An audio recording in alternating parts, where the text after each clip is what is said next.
देश को सुचारू रूप से चलाने के लिए एक कानून बनाया जाता है, एक कानूनन व्यवस्था की जाती है। बेशक आपको ये सारे कानून पता होने चाहिए, बेसिक चीज़ें तो आपको पता होनी चाहिए। तो आज हम इस वीडियो में कुछ ऐसे ही कानून को कवर करेंगे, कुछ ऐसी ही लोग की जानकारी आपको देंगे। दोस्तों मैं हूं जितेंद्र और आप देख रहे हैं जितेंद्र LLB। जो लोग नए हैं वो सब्सक्राइब कर लीजिए चैनल को, क्योंकि हम इस तरह की वीडियो को बनाते रहते हैं। दोस्तों बात करते हैं कि जब किसी व्यक्ति को गिरफ्तार किया जाता है तो ऐसे व्यक्ति को पूरा अधिकार होता है अपना अपराध जानने का, कि उस पर क्या आरोप लगाए गए हैं और किस आरोप के तहत उसको गिरफ्तार किया जा रहा है।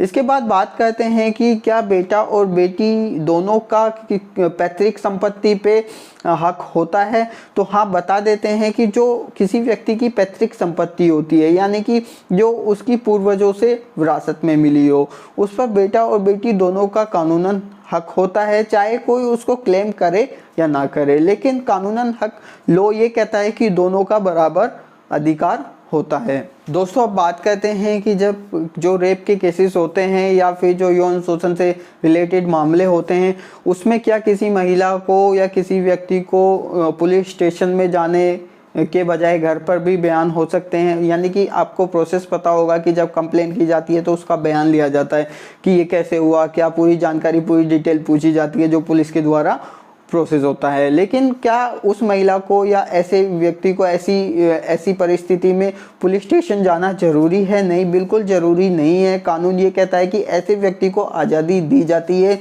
जिस महिला के साथ इस तरह की घटना होती है तो उसको पूरी आज़ादी होती है कि वो पुलिस स्टेशन ना जाकर अपने बयान को अपने घर पर ही दर्ज करा सकती है, लिखवा सकती है, रिकॉर्ड करा सकती है। ये भी एक कानून होता है। इसके बाद बात करते हैं कि जब आप गाड़ी चलाते हैं, यानी कि मोटर व्हीकल एक्ट से रिलेटेड ये कानून है कि जब आप गाड़ी चलाते हैं हो, या 2 व्हीलर हो या 4 व्हीलर हो, तो आपको सभी कागजात यानी कि सभी डॉक्यूमेंट आपको ओरिजिनल रखने चाहिए। या उसमें कुछ ऐसी कंडीशन होती है कि कुछ आपको ओरिजिनल रखने और कुछ आपको डुप्लीकेट यानी कि फोटोकॉपी भी चल जाएगी। हम आपको बताएंगे इस वीडियो में कौन कौन से डॉक्यूमेंट आपको ओरिजिनल रखने चाहिए। ये बात करते हैं जो आपका DL होता है, इसके बाद जो आपका पोल्यूशन होता है, यानी कि आपका ड्राइविंग लाइसेंस होगा और गाड़ी का पोल्यूशन होगा, वो दोनों चीज़ें आपको ओरिजिनल अपने साथ रखनी है। इसके बाद गाड़ी की RC होती है, यानी कि जो गाड़ी किसके नाम पर रजिस्टर्ड है और क्या नंबर है, जो RC में पूरी डिटेल होती है। और एक इंश्योरेंस का पेपर होता है। बेसिकली ये 4 पेपर ही होते हैं, जिसमें से हमें 2 को रखना होता है ओरिजिनल, 2 को नहीं रखना होता है।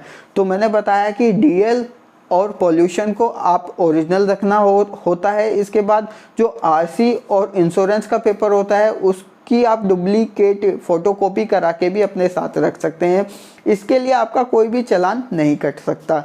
लेकिन अगर आपके पास ओरिजिनल DL नहीं है और या जो पोल्यूशन है वो ओरिजिनल नहीं है, तो आपका चालान काटा जा सकता है। इस आधार पर ये एक नियम होता है वो मोटर व्हीकल एक्ट के अकॉर्डिंग।